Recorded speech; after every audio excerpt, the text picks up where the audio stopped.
Good morning mga ka-agri. Welcome back sa ating channel. Discuss ko lang po, best po ba ang kambal? Ito yung kambal oh. Yung isa nadaig na. So dito pa lang ay kita mo nang may disadvantage ano. Ito. Kambal siya. Hindi po yan trayo. Pero minsan ka trayo yan. Kambal yung magkadikit yung ano, hindi naman siya totally kambal. Ito single oh, kita niyo laki. Yung iba po binabawasan pa yan eh. Mabintog siya. Pipitasin ko na po ito ngayon. Oh, yan. Kakainin na namin ngayong umaga ni Mrs. So yan. Ito yung kasarapan lang na harvest. May kulay-kulay dito. Saka dalawa. Para busog na busog. So yan. Kung patay tayo kambal. Oh. Ito yung single. Oh. Ganda. Ang disadvantage po ng twin. Ito. Yan oh. Ay maliit. Yung iba binabawasan talaga yan. Yung iba ginugulay. Hindi ko alam kung paano siya gulayin. Wala akong ma-vlog sa inyo sa paggugulay. At ako nanghihinayang kasi anti-cancer yan. Hindi ko alam kung anti-cancer din yung bulaklak. Yun may napansin na tayo ito. Pagka nagsabay talaga sila, pantay ang laki. Pero talagang common ay hindi malaki.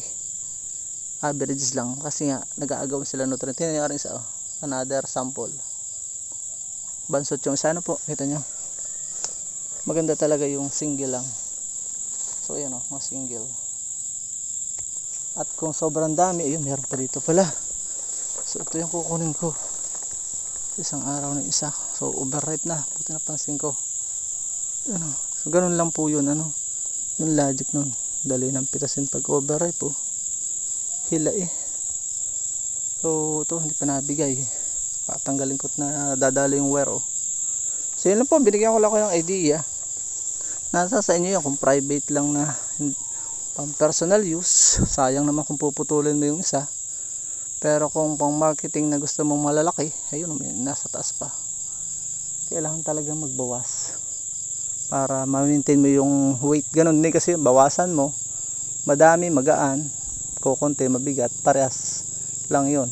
Pero kung gusto mong makilala sa pagsusupply ng quality fruit sa size, ay di doon ka sa nagbabawas. Ay ako nanghihinayang talaga, sayang, kaya hindi ko po yan ginagawa. So yun lang, paalam and God bless. Please support all Filipino vloggers. Pakita natin sa mundo nagkakaisa po ang lahing Filipino. Paalam po, hanggang sa muli po natin educational, informative, agri vlog. Bye bye po and God bless.